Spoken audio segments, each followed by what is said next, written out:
آج کے بعد یہ گزرا ہوا دن کبھی نہیں آئے گا، مگر بروز قیامت اس دن کا حساب ضرور دینا ہوگا۔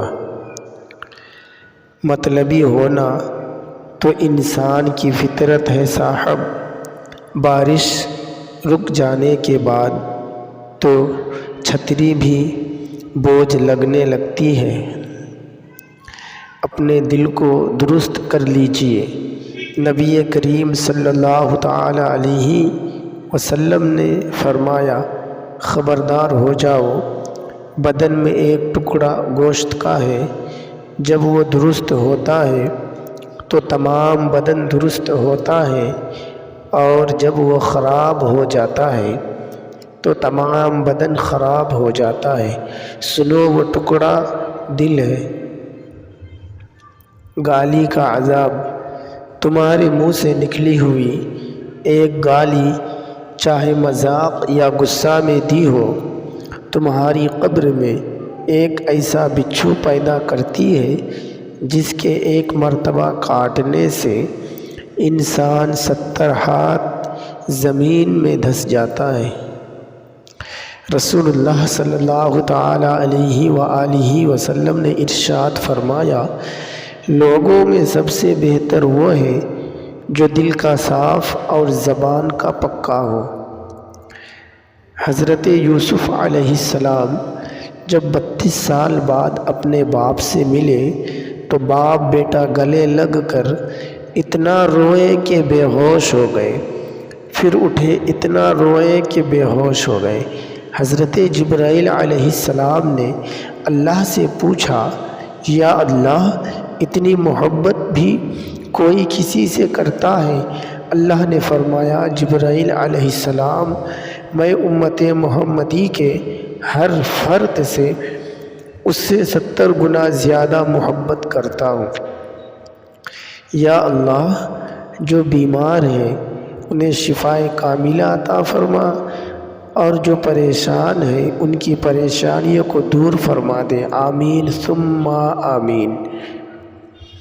بھائی کی قدر بہن سے پوچھو، والدین کی قدر یتیموں سے پوچھو، بیوی کی قدر شوہر سے پوچھو، تندرستی کی قدر بیمار سے پوچھو، دولت کی قدر غریبوں سے پوچھو، اولاد کی قدر بے اولاد سے پوچھو، آزادی کی قدر غلاموں سے پوچھو، وطن کی قدر مسافر سے پوچھو، بیٹی کی قدر باپ سے پوچھو، بیٹے کا قدر ماں سے پوچھو، تعلیم کی قدر جاہل سے پوچھو۔ لفظوں کا استعمال احتیاط سے کریں، کیونکہ یہ آپ کی پرورش کا بہترین ثبوت دیتے ہیں۔ اللہ دیکھ رہا ہے۔ بس یہ ایک ہی جملہ انسان کی تربیت کے لیے کافی ہے۔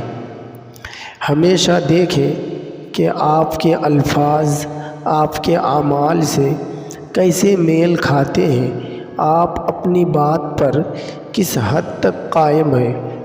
اپنے ضمیر کی آواز کو سنیں، کیونکہ ضمیر انسان کا سب سے اچھا استاد ہے۔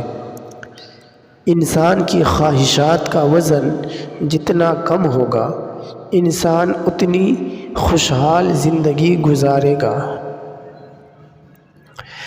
ختم ہو گئے ان لوگوں سے بھی رشتے جن سے مل کر لگتا تھا یہ زندگی بھر ساتھ دیں گے۔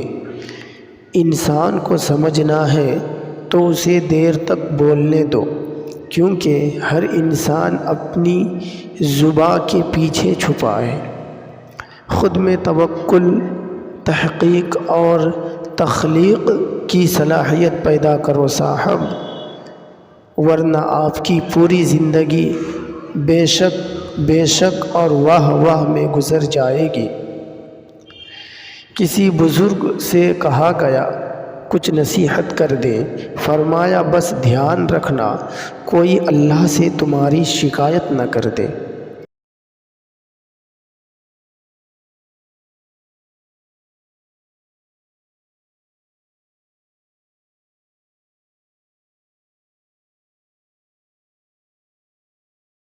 آپ کے جیون میں روکنے ٹوکنے والا کوئی ہے تو اس کا احسان مانیے، کیونکہ جن باغوں میں مالی نہیں ہوتے وہ باغ جلدی اجڑ جاتے ہیں۔ اگر نفع مند علم چاہتے ہو تو استاد کا ادب کرو۔ زندگی میں سارا جھگڑا ہی خواہشوں کا ہے، نہ تو کسی کو غم چاہیے نہ ہی کسی کو کم چاہیے۔ مدرسے کی تعلیم میں بچہ کمزور ہو تو لوگ کہتے ہیں استاد صاحب اچھا نہیں پڑھاتے۔ اسکول کی تعلیم میں کمزور ہو تو لوگ کہتے ہیں ہمارا بچہ تعلیم میں بہت کمزور ہے، اس کو ٹیوشن کی ضرورت ہے۔ تلخ مگر حقیقت، سوچ بدلے استاد نہیں۔